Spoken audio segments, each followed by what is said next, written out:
Mesdames, Mesdemoiselles et Messieurs, bonsoir, bonjour, ça dépend de l'heure à laquelle vous nous captez chez vous. En tout cas, aujourd'hui, c'est la fête. Pourquoi je dis c'est la fête? Parce que nous allons célébrer un outil qui est un vecteur de connaissances. Cet outil, c'est tout simplement le livre. Alors, Madame, Messieurs, le 23 avril de chaque année, le monde entier célèbre le livre et les droits d'auteur. Pour y arriver aujourd'hui, parce que c'est la fête, il y aura une diversité autour de cette table. J'ai fait appel à des écrivains, j'ai fait appel à des poètes, j'ai fait appel à des libraires, j'ai fait appel à des bibliothécaires, j'ai fait appel à des lecteurs. Alors, ça sera une autre façon pour nous, ici, à la RTNC2 Développement. N'oubliez pas que les livres, c'est un vecteur aussi du développement, parce que moi, j'ai fait l'édition du livre Sciences documentaires le jour où on m'avait appris que si vous voulez cacher de l'or, du trésor à un noir, il faut les cacher dans un livre. Alors je me suis dit qu'il y a du trésor, il y a de l'or, il y a du diamant dans la lecture du livre. Madame, Messieurs, bienvenue dans ce nouveau numéro de Open Space. Je commence par saluer mes invités ici sur ces plateaux. Je commence par Maître Mpunga. Maître Claude Mpunga, ça fait combien d'années que vous avez commencé à participer à cette émission? Nous avions commencé avec Lecture pour tous. Bonsoir. Oui, bonsoir madame, merci pour l'invitation. Je crois que ça fait plus de 20 ans. Oui, beaucoup de livres sont nés entre-temps. Ouais. C'est une bonne chose. Je suis très heureux de me trouver sur le plateau de la 2 pour participer à cette émission sur les livres et les droits d'auteur de cette année. D'accord. Et nous avons madame Pasteur Lumière Tsungu. Merci, merci Madame Rosette, merci à tous les téléspectateurs et confrères sur ce plateau. Je suis très heureuse d'être là. Moi, je suis représentante du ministère Andrew Womack. C'est un ministère qui est dans l'éducation spirituelle, religieuse, et étant aussi une librairie ou des libraires, nous avons cet honneur d'être sur ce plateau avec vous. Merci pour l'invitation. Quand vous parlez religion, il faut dire que c'est chrétien. Ah oui, chrétien. Voilà, d'accord. Merci beaucoup. Merci pour cette précision. Merci. Et alors, aujourd'hui, si nous avons une certaine date du 23 avril, c'est grâce à l'UNESCO. Et l'UNESCO est là. Bonsoir, messieurs. Bonsoir Madame Josette et merci beaucoup pour l'invitation.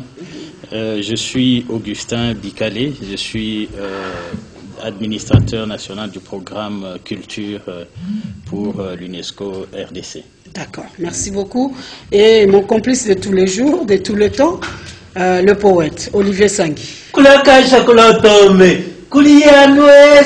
Neuluka mwanangana shalo nanda olokoso kom nianweso nudi ham nanu hamo na patambu moyo wenu. Je voulais dire simplement infiniment grand merci à Dieu, mais aussi aux ancêtres. Mais j'ai pensé aux écrivains, spécialement à un ami, un frère, un confrère, Charles Onana, avec son livre Holocauste au Congo. Parce que nous sommes en train de fêter les livres, c'est pas pour en faire une, mais c'est pour dire aussi à chacun d'entre nous, parce qu'il y a des écrivains ici, et de ceux qui essaient de vendre le livre, pour vous saluer en vous honorant, je touche les cœurs en vous disant, ayez la paix, ayez la joie. Alors, merci beaucoup. Vous allez comprendre pourquoi nous avons fait appel à ce monsieur Edmond des éditions Beaucoup Bois Molakissi, et vous allez comprendre tout à l'heure pourquoi. Allez-y, faites-vous vendre maintenant devant les téléspectateurs. Bouton de mingi déjà na pesi mbote na baibanso bazali kolanda biso tozali bongo ndaku ya ebimiselo buku oyo babengi bongo na kombo ya Buku Bwa Molakisi. Buku Bwa Molakisi ezali ndako oyo wapi bandeko banso oyo bakomaka na minoko na biso ya mboka. Tango tozolo ba minoko ya mboka ezali kaka tende toyoka ezalaka kaka Lingala, Chiluba, Kikongo te biso tozo bimisa ata bandeko oyo bazali kokoma na Kintandu, okomaka na Kishilele, okomaka na Kitini, soki oye na ndako na biso ya bimiselo buku tokubimisela bibuku na yo wana pe na tango moke buku ebimi po tozali na posa ete bandeko na biso bakoma kotanga babuku oyo biso bandeko na bango tokomi na kota ya Congo. Yango wana tokieli ndako oyo babengi bongo buku bwa molakisi pona kolakisa boyebi na biso epa ya bandeko banfo. Ok, vous avez compris, hein, nous serons bilingues.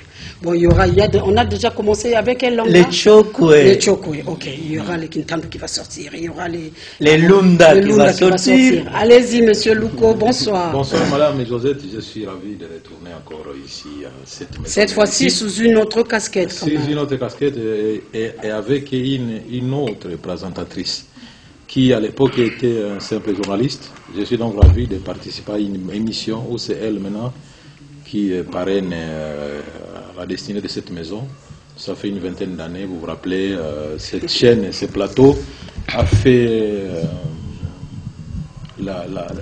comment je peux appeler ça, la bonne presse. C'était quoi, la nourriture de toute la crème intellectuelle de la capitale, de Brazzaville et de Banzangungu, partout, la RTNCD arrosée.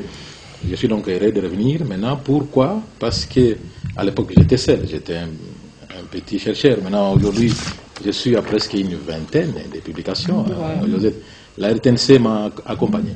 Et donc, je suis donc ravi de venir pour parler du livre, comment on en est arrivé là, et venir contredire le reproche qui dit que les Congolais ne lisent pas. Sinon, moi, je ne serais pas arrivé à cette vingtaine environ de publications. Donc, j'ai la preuve contraire, et donc dans cette émission, peut-être on va le démontrer et le prouver à tous nos téléspectateurs et nos auditeurs. Merci beaucoup, chers invités. Vous nous avez honorés et surtout vous avez honoré nos téléspectateurs parce que en faisant cette émission, nous allons nourrir l'intellect, le mental des téléspectateurs pour que nous puissions voir comment dans les développements, la culture peut intervenir et nous sommes une chaîne de développement. Et déjà d'emblée, je voudrais signaler à nos téléspectateurs que le thème de cette année, le 23 avril 2023, c'est les langues autochtones, et on évoque la question de la préservation de la diversité linguistique. Donc, pour cette année, on va défendre, on va promouvoir la diversité linguistique, le multilinguisme, qui est une priorité des Nations Unies. Et vous savez que l'instigateur de la journée du 23 avril, c'est l'UNESCO. Et notre sous-thème sera axé sur l'avenir du livre en tant qu'imprimé. Le livre a-t-il de l'avenir face aux avancées du numérique? Nous allons les voir ce soir avec nos invités. Alors, je commence par l'instigateur. C'est lui qui a institué cette date du 23 avril, qui est une date symbolique dans la littérature mondiale. Et nous voyons des événements qui se tiennent par-ci, par-là. Il y a même des capitales dans le monde qu'on dénomme capitale du livre. Et je ne sais pas, cette année 2023, quelle sera la capitale du livre, du moins, au niveau de la RTNC de développement, nous faisons de Kinshasa la capitale du livre pour le 23 avril. Je me permets de le faire. Alors, l'UNESCO fait aussi la promotion, comme on a dit, des langues autochtones. Alors, cette année, il s'agit de cela. Monsieur Augustin. Merci beaucoup, madame. Comme vous l'avez dit, le thème de cette journée du 23 avril pour cette année 2023 est les langues autochtones. Et vous savez que depuis l'année passée, depuis 2022, les Nations Unies ont lancé la décennie des langues autochtones.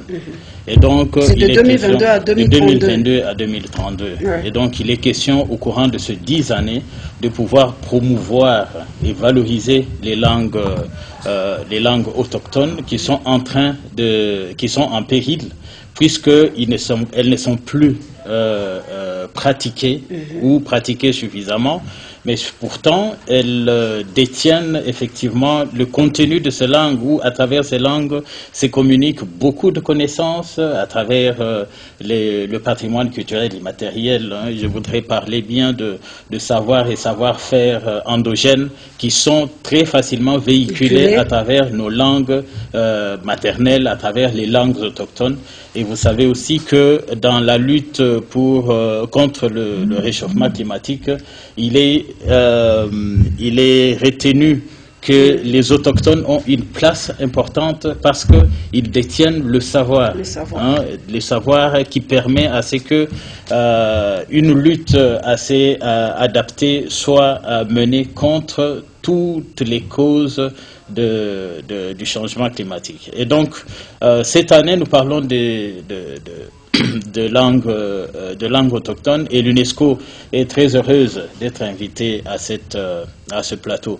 Vous savez aussi que la journée a été créée, la journée internationale ou la journée mondiale de la langue plutôt du livre et du droit d'auteur a été déclarée pour la toute première fois en 1995. Et la date qui a été retenue, c'est la date du 23 avril, parce qu'à cette date, il y a plusieurs grands auteurs connus dans la littérature que nous avons tous étudiés, dont Shakespeare, il y a Cervantes, et il y a Linka, qui sont décédés à cette date-là, pas le même jour, mais ça différent, mais c'est des célébrités dans la littérature. Et c'est comme ça que cette date a été retenue pour effectivement célébrer la promotion du livre en tant que, effectivement, médium de connaissances que nous portons. D'accord. Alors, parce que nous parlons des langues autochtones, nous avons le poète Olivier Sangui qui a commencé par sa langue maternelle. Ok. Alors, aujourd'hui, M. Augustin vient de le dire, que les savoirs, tout ce que nous pouvons avoir comme connaissance, c'est véhiculé au travers de nos langues. Est-ce qu'aujourd'hui, nos langues sont-elles parlées, même dans des maisons, même en dehors de nos maisons? Est-ce que les parents déjà le font au niveau de la cellule de base? Merci beaucoup. Mais vous voyez ce qui est dramatique pour nous, de façon générale, c'est qu'on a enlevé ou congelé l'âme de l'Africain. Puisqu'on a congelé notre âme, comment voulez-vous qu'on puisse avoir cette joie-là de transmettre notre spiritualité, notre langue et notre être? C'est pour cette raison-là, je crois que pour qu'il y ait l'équilibre dans le monde, il est plus que temps que nous puissions revenir sur ça. Pourquoi? Nous sommes égarés, nous avons égaré la planète entière. Pourquoi? Parce que nous avons négligé le savoir, comme M. Augustin disait, que nos ancêtres, depuis les temps pharaoniques, nos ancêtres mélasses noirs, mais comment ils enseignaient à un enfant? Comment conserver la langue? Comment vivre en harmonie avec les génies de l'eau, de la forêt, de la brousse? Mais puisqu'on a détruit tout ça, un enfant ne sait pas que Kalamu est sacré. Un enfant ne sait pas que cet arbre est sacré. On y jette donc, tout. on y jette tout. C'est pour cette raison-là, nous devons revenir à nos langues. Et pour que nous puissions revenir à nos langues, il faut absolument l'implication politique. Il faut qu'il y ait une décision politique pour que déjà nous puissions nous désaliéner nous-mêmes. Parce que souvent on croit que quand je parle parfaitement français, je suis plus intelligent que celui qui parle parfaitement Chiluba, parfaitement Swahili, parfaitement Lingala. Mon œil, j'avais un grand frère, Kabasele Mwamba Ouabaluba. Une fois aux États-Unis, il y a eu un concours. On a demandé, et lui, en un clin d'œil, il a réussi. Et les gens lui ont dit, Monsieur Clément, mais dites-nous comment. Il leur a dit ceci. Comment je vais vous dire cela? Parce que j'ai fait ça avec le génie de mes ancêtres. Ce sont mes ancêtres qui m'ont inspiré. En d'autres termes, si nous décongelons nos corps, notre esprit et notre âme, si la volonté politique s'implique, alors seulement nous allons avoir cette joie, cette beauté, cette valeur de donner à nos enfants ce que nous sommes. Quand je dis à un enfant, je dis, moi, Anel Fuyosh, par exemple, Ton nom c'est quoi? C'est Cage.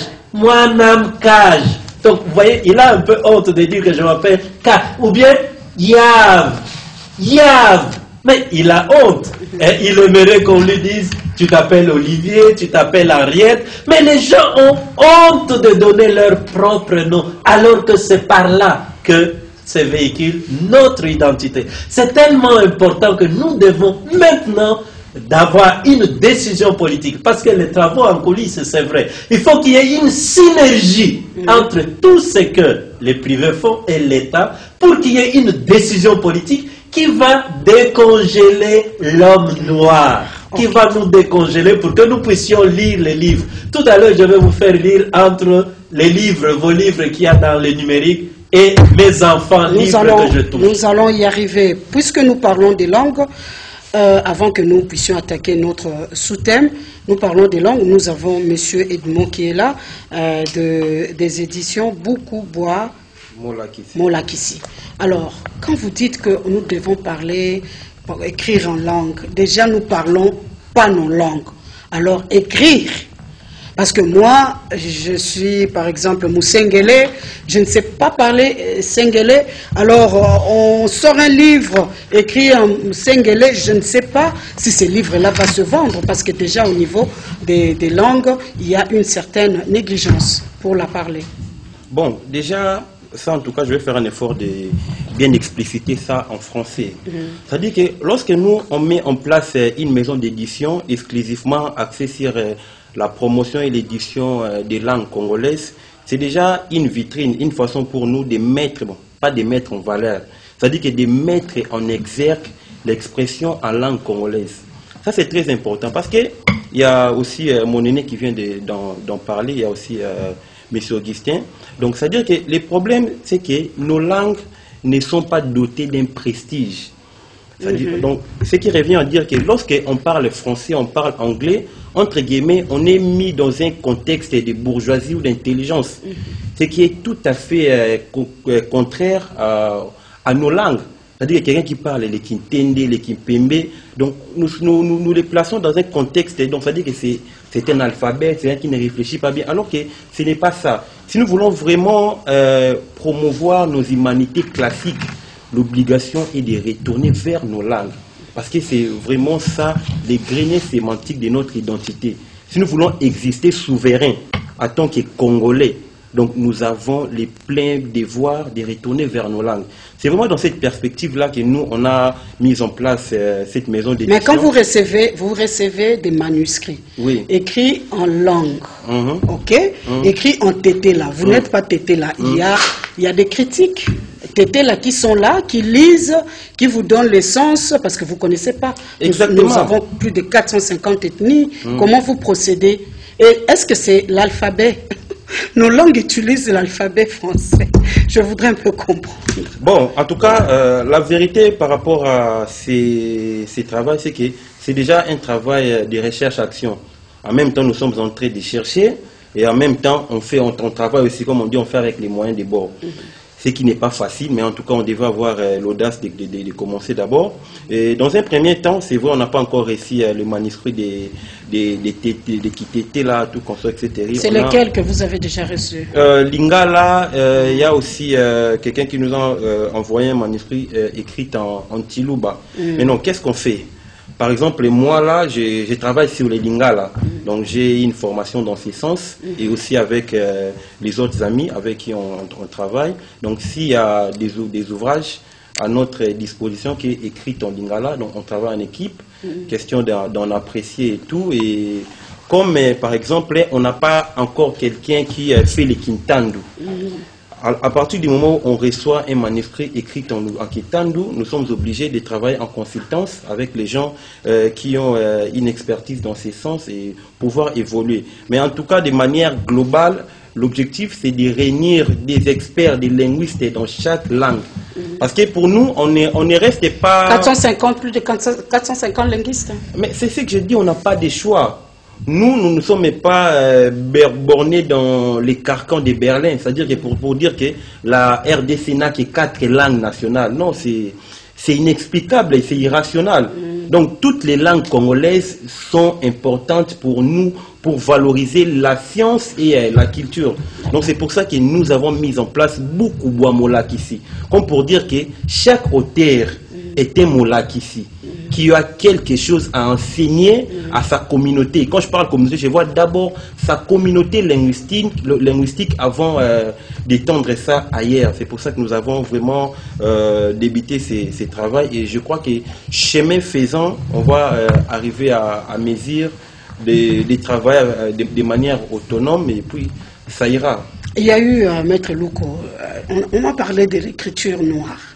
J'aurais dû vraiment les inviter ici sur ce plateau. Bon, je ne sais pas cette écriture, c'est quel alphabet, je ne sais pas.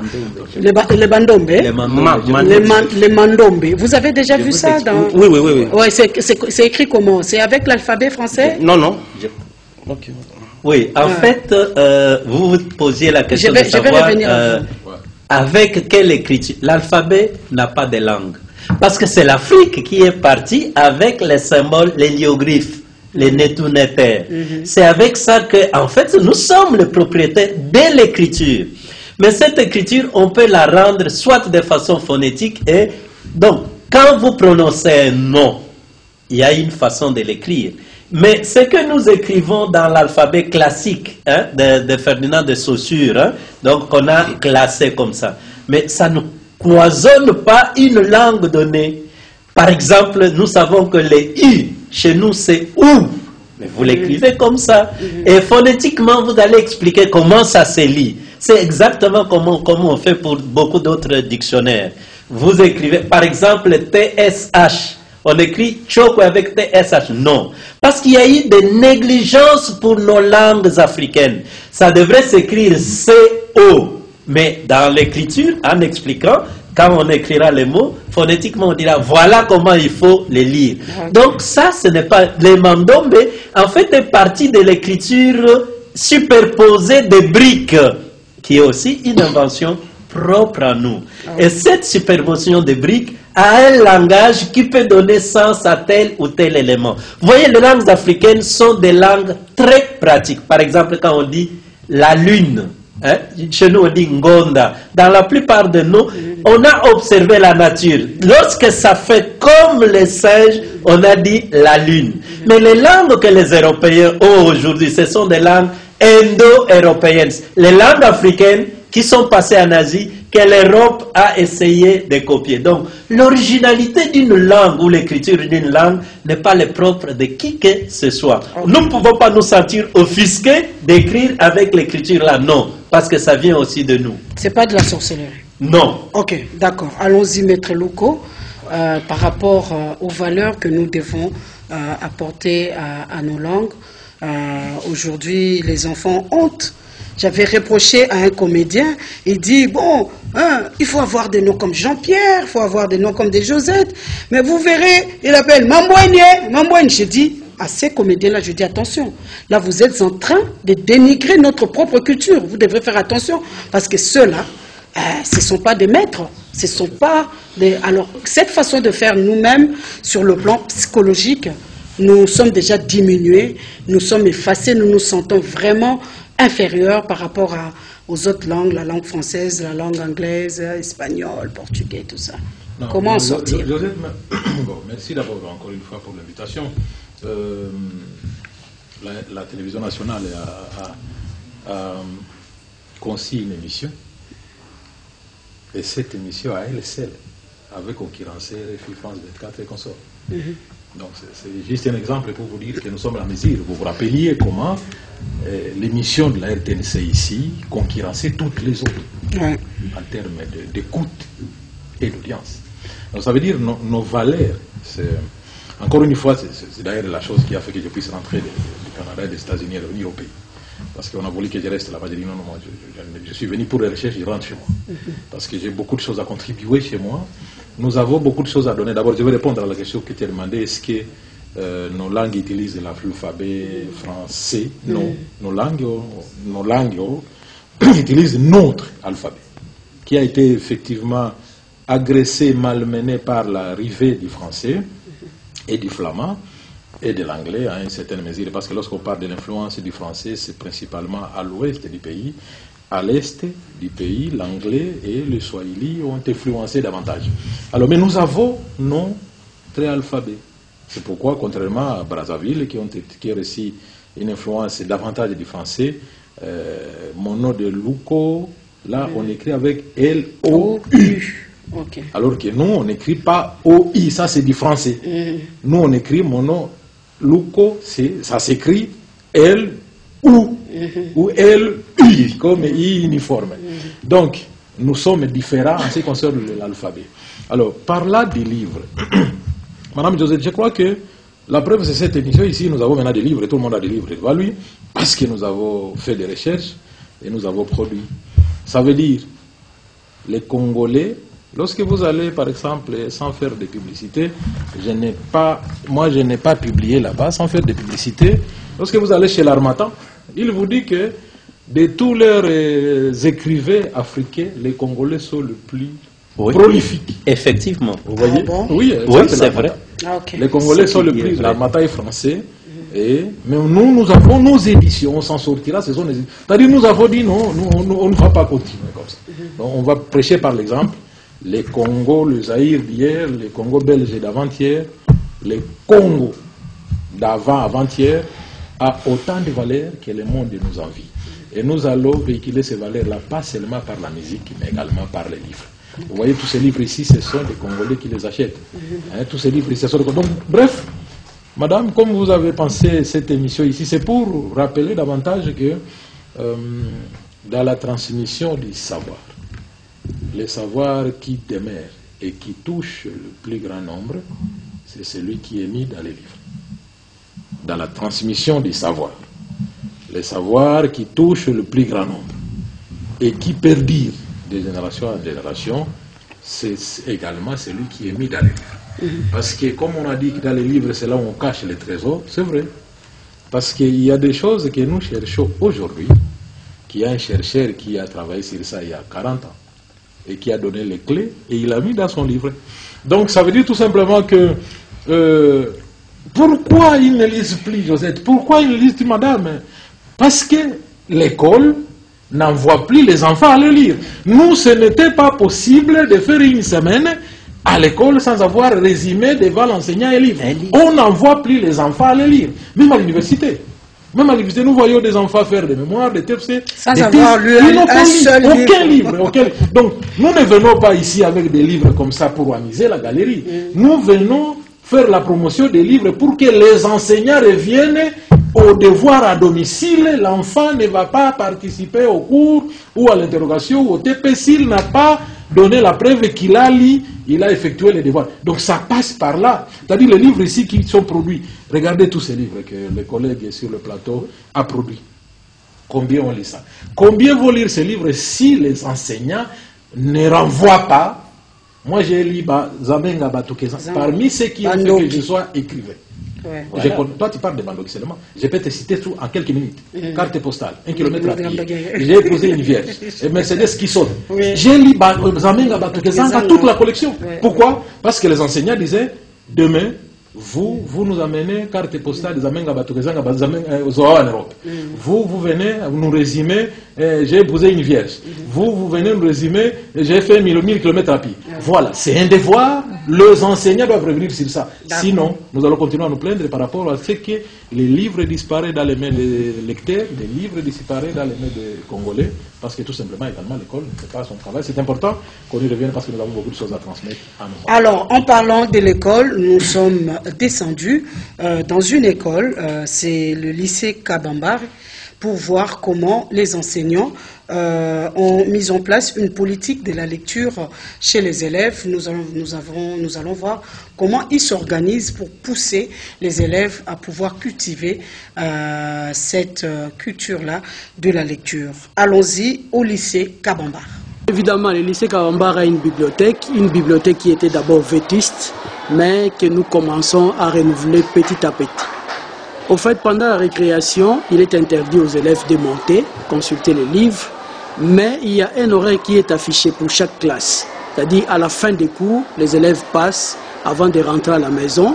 Il y en a qui viennent prendre des livres, il y en a qui lisent aussi sur place. Actuellement, il faut le dire, Dans un premier temps, on a connu quelques difficultés, hein, parce que les enfants, il faut le dire réellement, avec l'avènement du numérique, ne lisent plus tellement. Mais nous avons quand même suscité ces goûts-là. On a trouvé quelqu'un de bonne foi, une bienfaitrice qui nous a amené des livres. Alors les livres qui sont demandés, ce sont plus les livres d'espionnage, ce sont des bandes dessinées. Les livres scientifiques, bon, les élèves lisent, mais pas tellement. Je crois que ici, notre objectif, c'est d'apprendre à ces enfants-là qu'on doit essayer d'harmoniser la technologie. C'est vrai, le numérique arrive, on peut consulter les Google, mais ça ne sera pas de la même manière que quand on touche et soi-même on lit. C'est très différent. Et je me dis, rien ne pourra remplacer les livres. Bon, chez nous, les frais qui sont payés, dans les frais, il y a déjà l'incorporation de la bibliothèque. Oui. Donc les élèves viennent gratis, elles viennent consulter. Mais il faut le dire quand même que nous avons de sérieuses difficultés. C'est-à-dire que nous sommes en train de les motiver petit à petit à reprendre ces goûts-là. À notre époque, hein, les travaux, vous devez faire votre mémoire. Vous-même, vous devez vous rendre à la bibliothèque, aller faire vos consultations, faire vos résumés. Mais aujourd'hui, ils trouvent tout. Voilà, nous venons là de suivre cet enseignant qui parle de la politique qu'ils ont mise en place pour encourager les élèves à pouvoir cultiver le goût de la lecture. Et à l'époque, je me rappelle quand j'étudiais à Eligo. C'est quoi Eligo à l'époque? C'était Institut de la Gombe. Les bonnes sœurs de Saint-Paul venaient nous vendre des livres comme c'est que les différents titres que venait de citer Maître Louko tout à l'heure, Bandoki, Chamazulu, ok, tous ces livres-là, et nous les raffolions. Donc, si papa, je me rappelle, si papa ne me donnait pas, quand papa ne me donnait pas l'argent pour acheter les livres, j'ai pleuré, parce que je comprenais cette action-là, ce que je recevais. Alors, Maître Claude Mpunga, vous êtes un écrivain et vous éditez sur votre propre compte. Vous avez également une maison d'édition, Les Rouleaux du Livre. D'abord, dites-nous, comment avez-vous acquis ce goût de la lecture qui vous a amené à écrire et même à donner des techniques, nous allons le voir tout à l'heure, aux gens de pouvoir cultiver le goût de la lecture? Merci beaucoup, Madame Josette, pour m'avoir accordé la parole. Je crois qu'on a fait des émissions avec vous il y a plus de 20 ans, ici, sur ce plateau. On a beaucoup parlé de livres. Il y a eu un grand pas, une évolution. En tout cas, nous venons, comme a dit M. Sang, nous venons de loin. Et je crois que le chemin est encore long. Parce que, déjà à l'époque, on ne se mettait pas à se plaindre. Nous ne sommes pas plaintifs. Nous avons dit non, nous passons à l'action. Qu'est-ce qu'il faut faire? Il ne faut pas toujours être là, tourner en rond, à se plaindre. Et nous avons monté des stratégies, comme vous avez dit. D'abord, publier les livres, les faire connaître, le marketing du livre. Il y a des problèmes de marketing du livre. Aujourd'hui, par exemple, je suis buté à ce stade. J'ai publié cet ouvrage, des animations à la lecture dans les écoles, les universités, devant les institutions, un peu partout. Il y a ce que j'appelle précisément les ennemis de la lecture. Et même tout à l'heure, on parlait des langues, j'ai vu aussi les ennemis de la progression, de l'évolution de la langue. Qui sont-ils les ennemis de la lecture? Il y a d'abord, au plan national, l'autorité elle-même. Les gens peuvent s'étonner. L'autorité elle-même, elle est ennemie de la lecture. Un grand ou une grande ennemie de la lecture, si vous voulez. On n'a pas un conseil national du livre. Qu'est-ce qui empêche de créer un organisme qui fédère toutes les associations, les organismes qui parlent de livres, de la lecture? C'est en ordre de disperser. Dernièrement, lecture pour tous, une émission du ministère de la Culture, ils m'ont dit qu'ils étaient à Kinko et là, sur le boulevard, et on les a dégrapis. Ouais. Ils sont quelque part là et tout. Mais c'est une honte. Regardez, nous avons deux estomacs, les gens ne savent pas. Le premier estomac, c'est pour manger le foufou. Le foufou, les légumes et tout. Et le deuxième estomac, les gens ne savent pas, c'est le cerveau, la mémoire. Il faut manger quoi? Manger les idées, les pensées. Et, on l'a dit, là où ça se trouve, c'est dans les livres, principalement. Qui peut avoir le temps? Même M. Zang n'a pas le temps de me citer tous les livres là. Je prends ces livres et je les lis. Donc, ce sont des choses que nous devons comprendre. Il y a trop d'ennemis de la lecture jusqu'à présent et d'essai. On se bat. L'autorité elle-même, c'est un ennemi de la lecture. Une ennemie de la lecture, si vous voulez. Pas de conseil sur le livre. nos lois, nous, en matière de livres, les lois sont sans pitié. Regardez, quand vous lisez la loi sur l'enseignement national, je m'étonne, dans un pays pauvre comme le nôtre, les livres sont à charge des parents. Quels parents? D'autres pays pour se développer, c'est l'État qui a pris en charge les livres. On peut dire au moins pour l'enseignement primaire ou quoi, le livre, c'est l'État qui prend en charge. On doit changer cette manière de voir les choses. On voit comment on se bat pour les langues, mais si ce sera pour que ce soit encore à charge des parents, je vous dis que le chemin est encore long. Les accords de Florence, pour faire entrer les livres à RDC, est-ce qu'on les applique? Est-ce qu'on applique ces accords de Florence? Donc, vous voyez, au niveau des institutions, je salue la RTNC2 avec Madame Josette qui fait cette émission, mais combien d'émissions sur les livres, sur la lecture, sur les chaînes de télévision et les stations de radio? Presque pas. On parle à longueur de journée d'autres choses. Il y a aujourd'hui, par exemple, le numérique, on va y arriver. Mais on a laissé le terrain sans contrôle, sans garde-fou. Tout le monde. Les Américains sont en train de réfléchir sur TikTok. Comment faire qu'ils soient américains ou alors qu'on les bloque. C'est nous qui réfléchissons. Les enfants ont accès à tout. Et il y en a qui ont dit que non, les livres c'est fini, il est mort. Non, il y a la complémentarité. Mais moi, je suis content aujourd'hui. J'ai suivi sur les réseaux sociaux, sur Internet, le concepteur du portable. Il regrette. Il dit que nous ne l'avons pas conçu pour qu'un homme ou une femme prenne son portable et il marche là sur la rue, il est en train de conçu le portable. Il n'a pas été conçu pour ça. Ils sont étonnés. Ils sont déçus. C'est sur Internet, vous voyez. Les gens nous sont déçus. Le portable, c'est vous l'utilisez, vous le laissez de côté. Comment vous commencez à dormir avec le portable? Vous commencez à aller partout avec le portable. C'est pas normal. Et les réseaux sociaux aussi, ceux qui ont conçu les réseaux sociaux, eux aussi regrettent. Ils ont dit non, c'était pas pour briser les liens sociaux. Comment est-ce que maintenant les gens ils sont à table et chacun sur son portable, ils ne se communiquent même pas. Même dans la même maison, ils ne se communiquent pas et tout. Donc, il y a eu alors que c'est différent avec le livre, parce qu'avec les livres, vous prenez les livres là et vous partagez. C'est fantastique. Vous lisez votre bande dessinée, les gens viennent autour de vous. Vous communiquez, vous allez expliquer. Le livre, c'est la socialisation. Les gens vont dans les bibliothèques et ils lisent tout cela. Donc, il y a, je voulais relever cet aspect, les ennemis de la lecture. Il y a aussi les parents, chers parents qui nous suivez.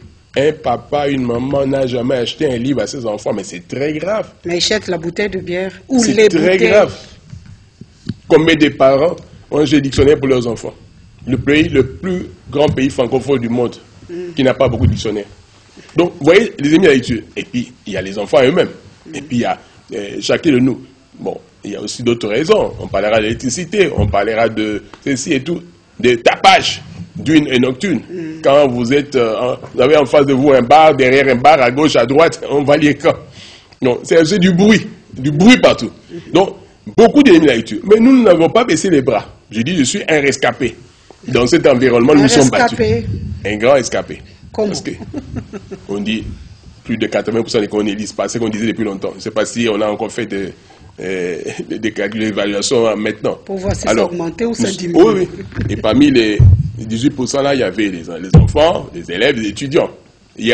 On a parlé d'alphabétisme. Il y a l'analphabétisme, le néo-analphabétisme. Beaucoup d'intellectuels, après les études, ne lisent plus. Ils sont diplômés et ils jettent les livres.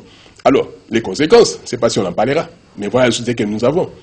Quelle société allons-nous léguer à nos enfants? Je vous dis, si je n'avais pas écrit les livres, je serais malheureux. Très malheureux. Je souffrirais même de tension. Heureusement, je n'en souffre pas. Et je vous le dis en parenthèse, le livre, quand vous le lisez, 6 minutes après, ça baisse le stress.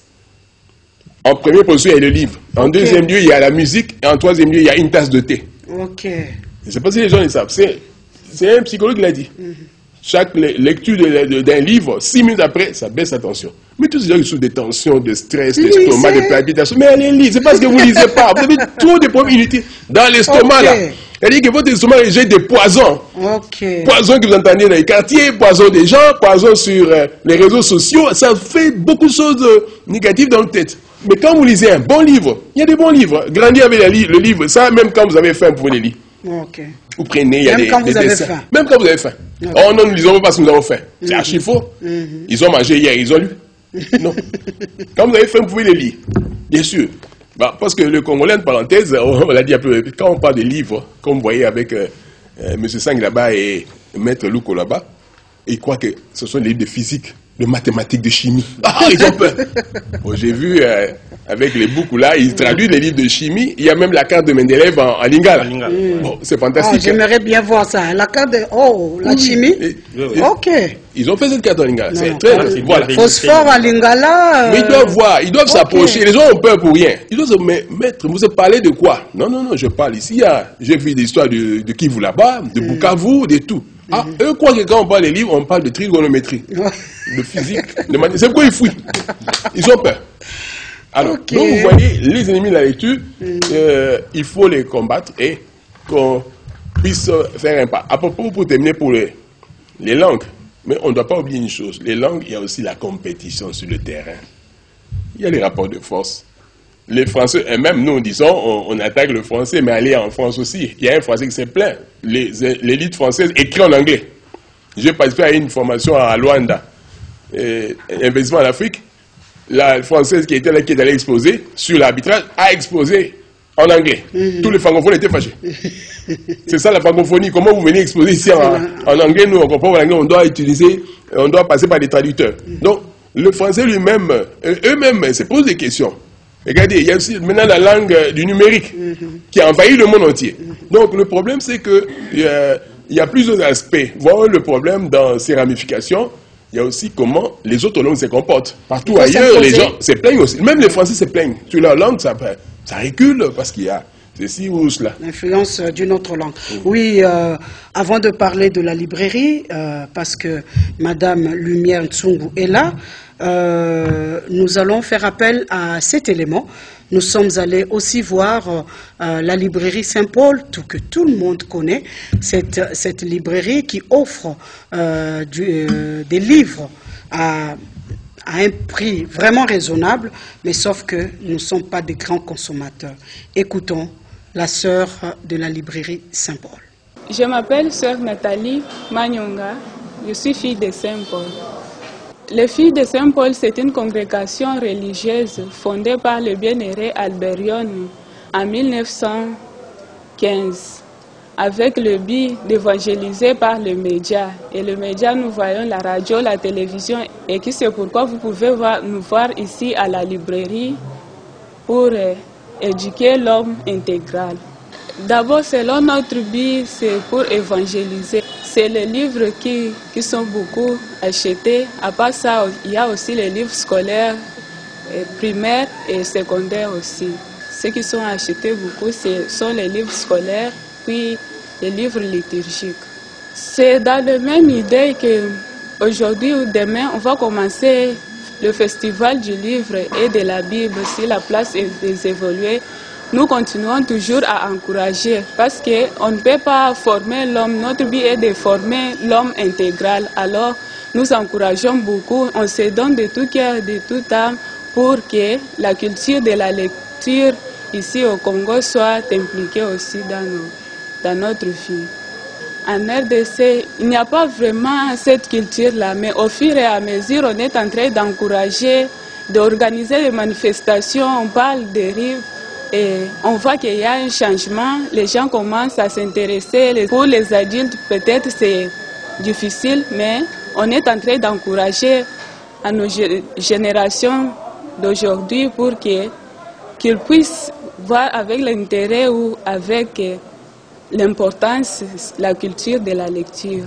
Pasteur Lumière Ntsongu, de plus en plus les chrétiens lisent parce qu'il y a quand même une sorte de floraison dans ce domaine-là. Les pasteurs écrivent beaucoup, et notamment le pasteur Andrew Womack, que j'aime bien, que je suis.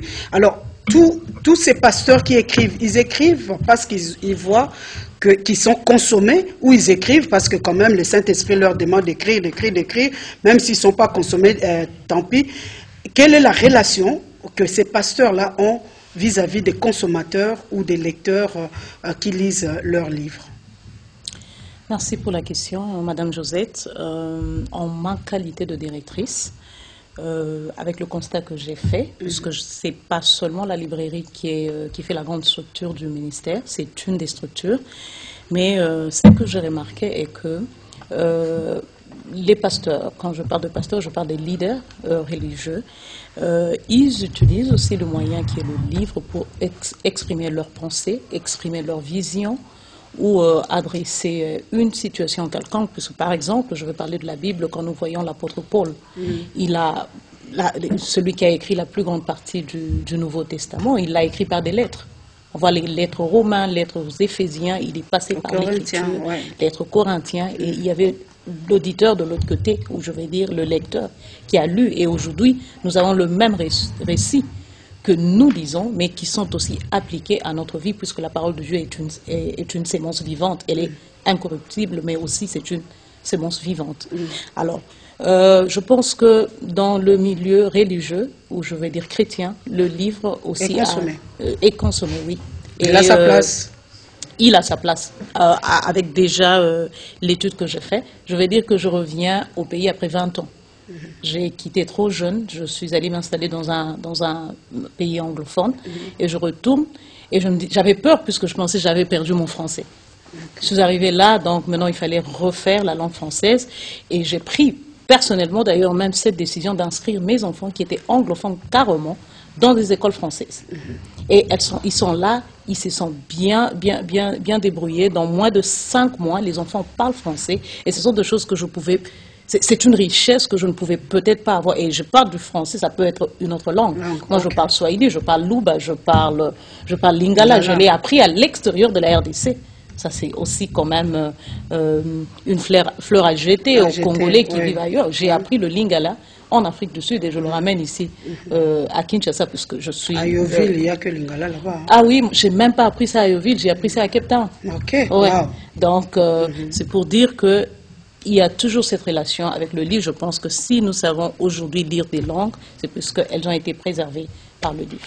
Alors, le livre qui est consommé par les chrétiens, comme je l'ai dit, c'est parce que le pasteur a écrit. Le pasteur me demande d'acheter le livre. Bon, j'achète quand même parce que le pasteur a demandé. Ou vous sentez qu'il y a un feedback. Est-ce qu'ils lisent réellement et il y a un feedback de ce qu'ils ont lu, soit la révélation que le pasteur veut véhiculer au travers le livre, soit la vision qu'il a reçue de Dieu. Est-ce qu'il y a un feedback après que les chrétiens aient acheté, parce que vous êtes la librairie, les livres? Ah oui. Déjà, il faut dire que nous sommes ici à Kinshasa depuis septembre dernier. Le ministère Andrew Omek a ouvert ses portes à Kinshasa comme étant la première base de l'Afrique francophone. Et avec peu de publicité, et quand je dis peu, je ne parle même pas de 10% que nous aurions fait, juste avec la pancarte qui est à l'extérieur, nous recevons des gens chaque jour qui viennent chercher le livre du pasteur Andrew. Donc le Congolais lise? Le Congolais lise, ça je le confirme. Okay. Et comment ils y arrivent? C'est puisqu'ils suivent la télé, malgré que nous sommes aussi dans le monde digital. Ils suivent nos émissions sur EMCI qui passent. Mais il y a une recommandation qui dit « Allez, trouvez-vous les livres, puisque là, vous allez aller en profondeur. » Donc les gens viennent déjà avec une recommandation de dire « Je suis venu chercher les livres. » Malgré qu'ils ont entendu, ils ont suivi 30 séries. Nos émissions prennent 20 à 30 séries. Mais ils veulent toujours avoir le livre. Et étant directrice de ce ministère, ici en RDC, je peux confirmer que la lecture, ça veut dire le livre a encore sa place dans le monde africain. Merci beaucoup, Monsieur Augustin. On parle de la lecture, il faut savoir lire. Or, l'UNESCO fait aussi la promotion de l'alphabétisation. Dans un pays où il y a un record, un taux élevé d'analphabétisme, aujourd'hui on parle même de l'illettrisme, parce que quelqu'un qui a fini les études, qui ne se lance plus dans la lecture des livres, il devient illettré. Alors dans un pays où il y a la tradition orale qui qui domine, pensez-vous qu'on peut parler de la place du livre dans cet environnement-là? Merci beaucoup. Je ne vais pas vous contredire, mais en même temps, je dirais que non.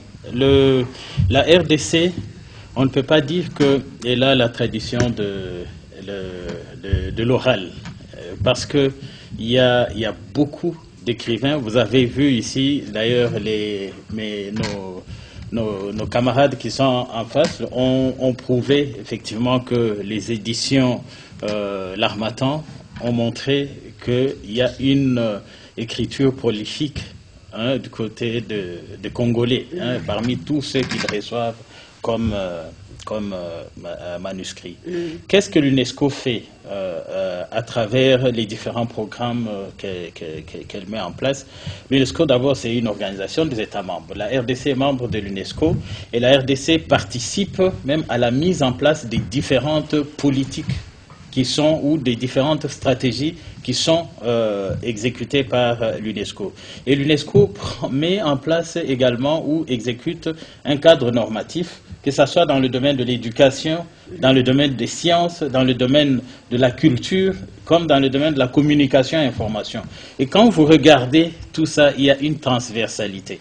Le livre part de l'éducation en passant par les sciences jusqu'à la communication et l'information, mais ils contiennent la culture. Vous voyez. Et donc, en RDC, il y a effectivement ce développement cette créativité qui est exprimée à travers l'écriture. Et on sait effectivement voir que ce soit dans la langue qui est considérée comme langue officielle, comme dans toutes les autres langues, il y a effectivement une production assez intense. Notre rôle en tant qu'organisation des États membres, c'est d'accompagner l'État à mettre en place des différentes politiques. Mais on dit qu'on n'a même pas une politique du livre. Mais écoutez, c'est vrai que depuis quelques années, les professionnels du livre ont beaucoup travaillé sur la mise en place, l'élaboration d'une politique du livre, qui aujourd'hui, et d'ailleurs il y a un draft de la politique nationale du livre, mais qui ne pouvait pas... C'est resté au niveau de draft? Oui, je peux dire que c'est un projet. C'est un projet, mais ce n'est pas l'UNESCO qui porte. C'est l'État qui porte cela. Mais la raison, c'est quoi? La raison, c'est qu'on ne pouvait pas voter une loi sur la politique du livre sans qu'elle n'ait un soubassement sur la politique culturelle générale. Donc il faut qu'il y ait un ancrage à cela. Et pour cela, il fallait effectivement qu'il y ait d'abord une politique qui donne des orientations générales dans le domaine de la culture, dans tous les différents secteurs, que ça soit dans le secteur du livre, comme dans le secteur du cinéma, comme dans le secteur... Parce que les connaissances, il y a plusieurs supports qui peuvent le faire. Aujourd'hui, on va parler du numérique, mais le numérique est aussi dans le cinéma, mais il y en a également, aujourd'hui, il y a un code du numérique qui est mis en place et qui considère, d'ailleurs, c'est là qu'il faut comprendre l'importance, même si c'est timide par rapport aux réformes qui doivent être engagées, mais quand on dit que dans le numérique, le texte qui est publié sur des plateformes numériques a la même valeur que le texte qui est dans le livre, c'est-à-dire qu'ils reconnaissent d'une part la valeur du livre et ils ramènent effectivement à ce que tous ces moyens, tous ces supports-là soient considérés dans la transmission du savoir ou dans la communication. Et donc notre rôle, c'est d'aider effectivement à mettre en place des stratégies pour développer le secteur du livre. Il y a la structuration même du secteur. On a parlé ici de la carence des activités à travers les différentes associations autour du livre. C'est vrai qu'il y a un sérieux problème d'abord du financement de la culture, ce qui fait que ces associations-là ont besoin de subventions pour fonctionner. Et pourtant, vous savez aussi qu'au niveau de la coopération internationale, la culture n'a pas souvent le financement nécessaire, mais même au niveau du pays, vous voyez que la culture n'a pas beaucoup, le ministère de la Culture n'est pas souvent le ministère le plus sexy. Hein. Non, pas du tout, c'est à peu près, c'est 2%, c'était d'abord 2%, je ne sais pas si on a augmenté. Oui, il y a eu, une majoration. Une majoration cette année, il semble. Okay. Mais c'est pas un ministère sexy. Bon, je ne sais pas. Ouais, c'est pas un ministère sexy. Non, mais pourtant, c'est un ministère régalien. Parce que la culture, l'identité culturelle. Pour parler d'un État, d'une nation, c'est la culture d'abord. Ce qui nous différencie de nos voisins et autres, c'est la définition qu'on donne de notre personnalité, c'est la définition de notre image à travers nos aptitudes, à travers notre patrimoine, à travers nos savoirs, nos savoir-faire. Et donc le ministère de la Culture devait occuper une place pourquoi pas prépondérante et primordiale, parce que c'est ça l'identité même. Nous sommes en perte d'identité aujourd'hui. On ne sait plus reconnaître qui est congolais aujourd'hui, même par notre accoutrement, par notre façon de penser. Nous sommes un peuple extraverti, donc c'est vraiment... Comme le disait l'autre, on ne peut pas avoir une éducation nationale sans une culture nationale. Tout à fait. Alors, je vais revenir à vous parce que nous parlons de ce mariage-là.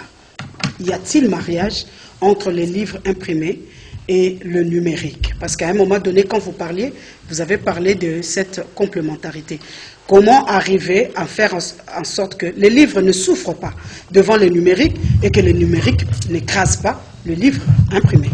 Oui, très bonne question, madame. Je parle dans mon livre « Réflexion sur la culture et la lecture en République du Congo » des avantages de livres imprimés et des avantages du livre numérique. Livre papier et livre électronique. Bon, il y a des synonymes. Hein.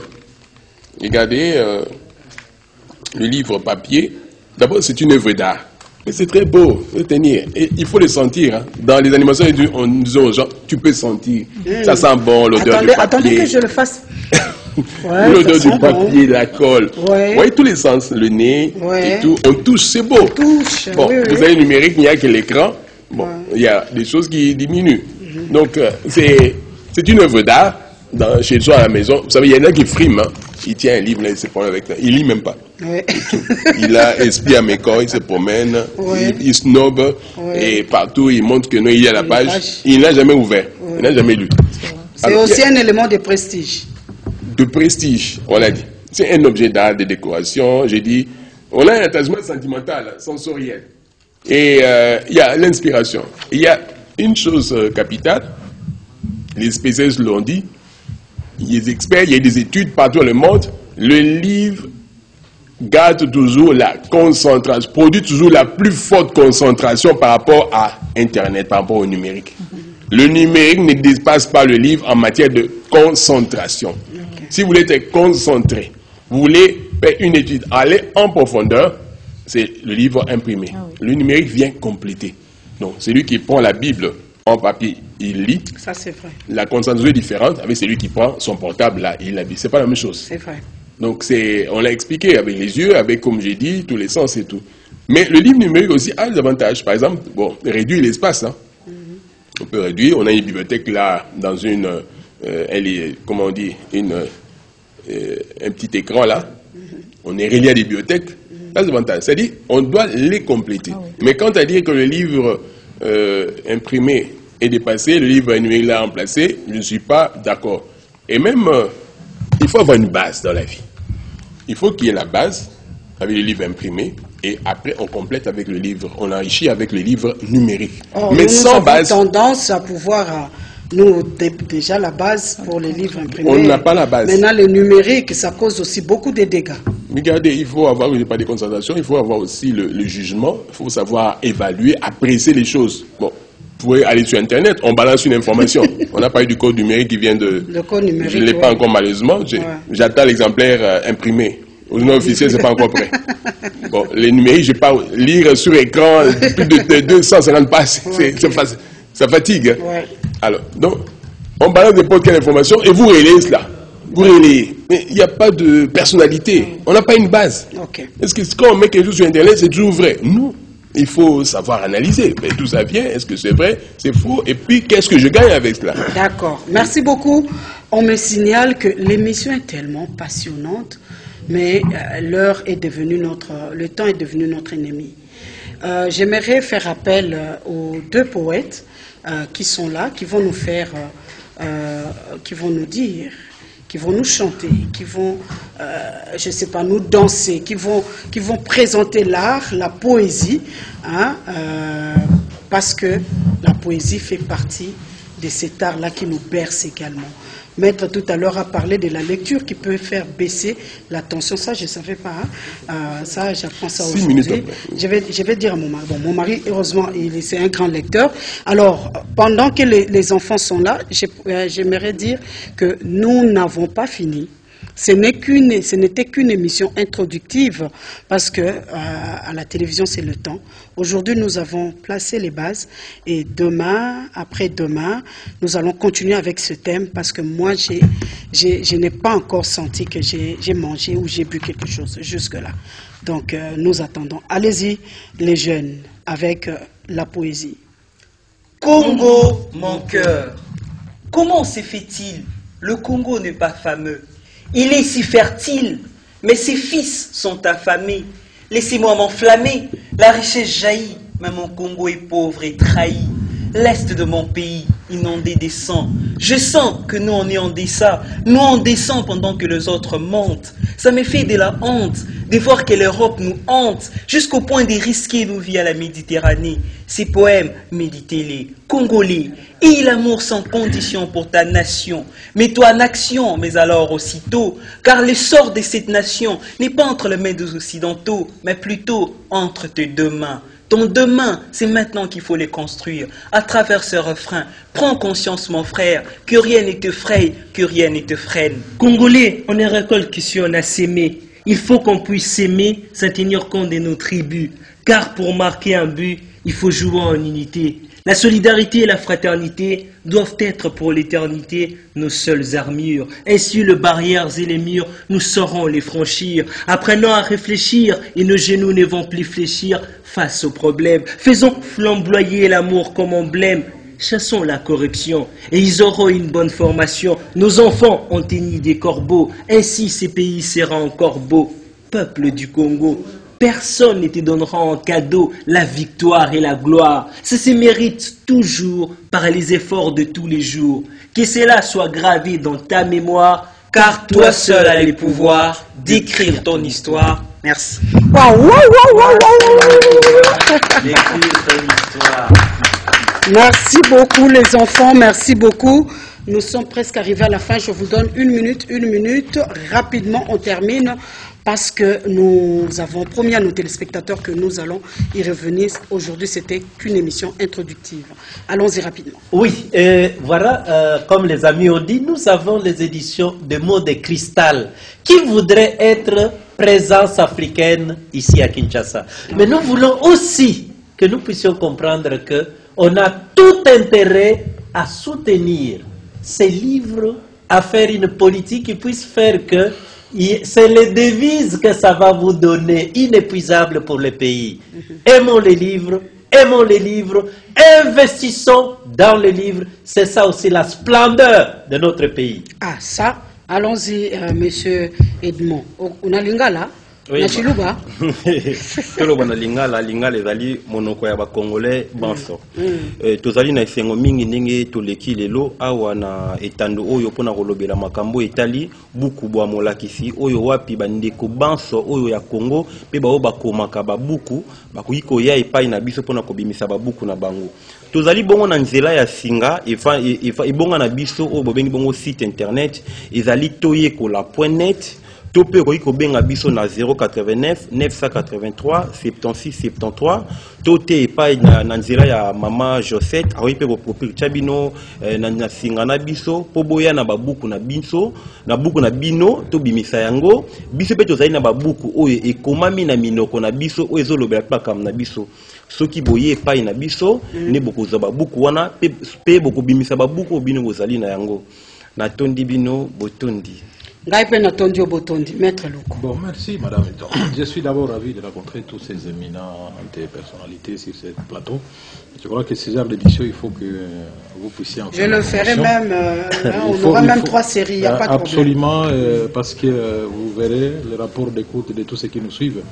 Moi, j'ai encore sorti 4 publications, j'en ai des ici. Procédure pénale congolaise, droit pénal congolais. Ce sont les livres de praticiens. Ils savent ce qu'ils nous lisent. Donc, ce sont les dernières apparitions d'il y a 3, 4, 5 jours.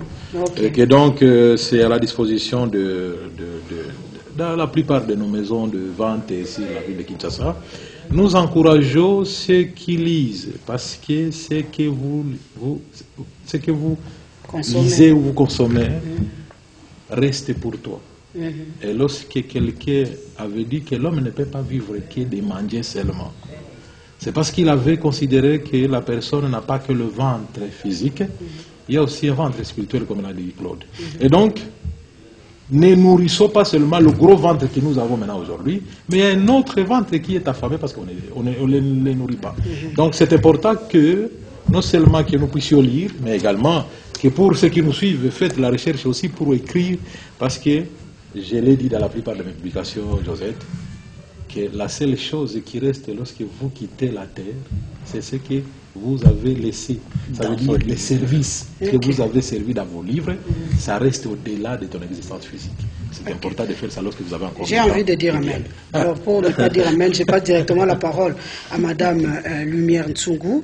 Oui, votre dernier mot par rapport à l'émission introductive d'aujourd'hui, surtout l'Internet, le numérique avec les livres imprimés.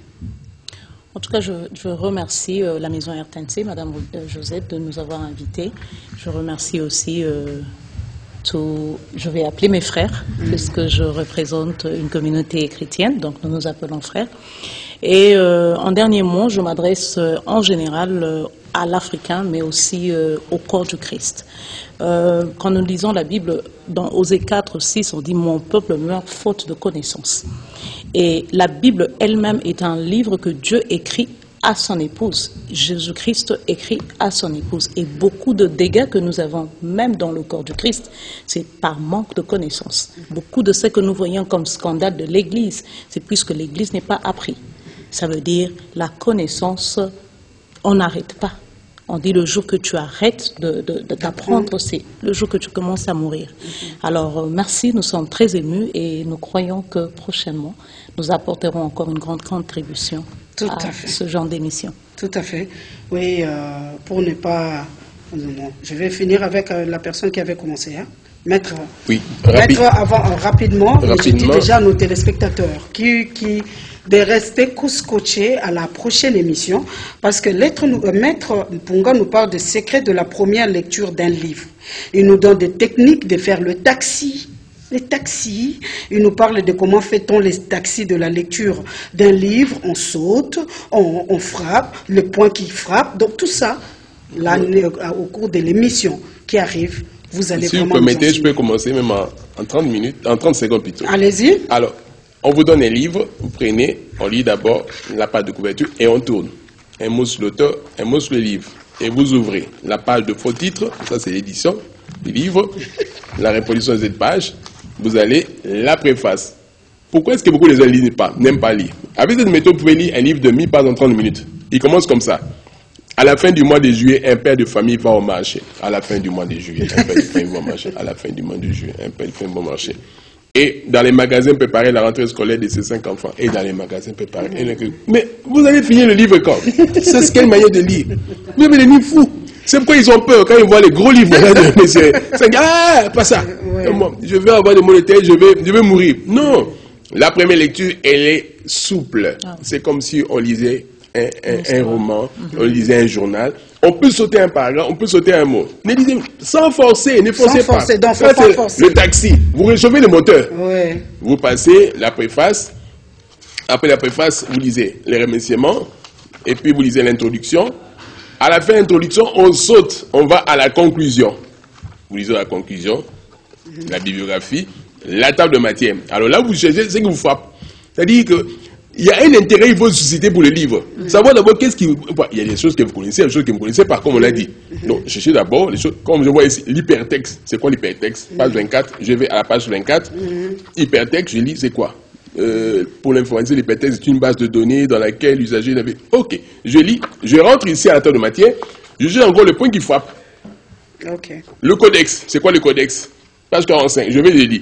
Et vous terminez. C'est ça qu'on appelle la première lecture. Si vous ne faites pas ça, vous ferez des crashs. C'est alors après vous dites, ah non, le livre alors, je le garde, je vais lire demain après-midi. Okay. Vous le laissez. Les grands lecteurs, ils peuvent commencer après le taxi d'un train. Ils terminent.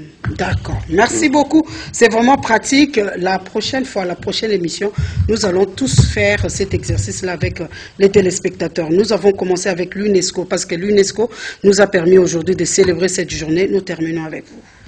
Merci beaucoup. Pour finir, je dirais tout simplement qu'on garde en tête que nous allons travailler pendant ces 10 années à venir sur la promotion et la valorisation de nos langues autochtones, des langues locales, parce que c'est à travers elles qu'on véhicule le savoir et le savoir-faire. La deuxième chose, c'était pour dire aussi que le numérique et le papier ne s'excluent pas. Il n'y a pas l'un qui doit écarter l'autre, puisque chacun, comme mon coéquipier l'a dit tout à l'heure, chacun a ses avantages et ses inconvénients. Quand vous lisez un livre, si vous avez des problèmes d'yeux et sans lunettes, vous avez peut-être la facilité d'aller sur le numérique, d'agrandir sur l'écran et de pouvoir lire.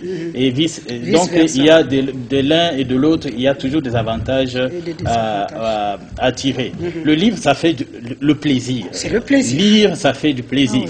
Non seulement c'est un prestige, mais en même temps, c'est un avantage par rapport à tout ce monde qu'on doit affronter avec un bagage nécessaire. Et le bagage, on le trouve effectivement à travers les écrits. Je voudrais également dire que c'est un grenier, parce que les connaissances, que ce soit même sur le plan sur le plan spirituel, sur le plan scientifique, les connaissances, on les inscrit dans le livre. Et c'est comme ça que même quand on nous fabrique les appareils électroménagers, on met toujours à côté un catalogue. C'est un livre aussi. Et c'est à travers ce catalogue que vous allez prendre connaissance effectivement du mode d'emploi pour bien manipuler ou pour bien manier la machine que vous avez achetée. Et je voudrais aussi, en dernier lieu, avec beaucoup de tristesse, présenter nos condoléances au nom de l'UNESCO, au nom du représentant de l'UNESCO que je représente ici, à la famille littéraire, donc à la Bibliothèque nationale du Congo, qui a perdu depuis 2 jours le directeur général adjoint, au nom de M.